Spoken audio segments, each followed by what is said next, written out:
আপনার বাসায় এসেছি বলে গ্লাস লোড করে চা দিতে হবে নাকি?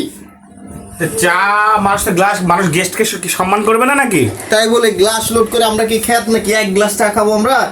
আরে আমি তো আপনাকে সম্মান করে বেশি চা দিছি, আর আপনাদের দেখছি সম্মানের লোক কইলে চা দিতে হয় কাপে, আপনি গ্লাসে কিভাবে এই দুলাভাই মানুষের একটা আপু গ্লাস লোড করে এভাবে দিবে, চা কাপে দিতে হয় না? হ্যাঁ হ্যাঁ, তো গ্লাসে দিছে কেন? আরে এই চা তো ঠান্ডা, খারাপ করে দেন চা কেন? এই চা তো ঠান্ডা। আর আর চা হয় গরম।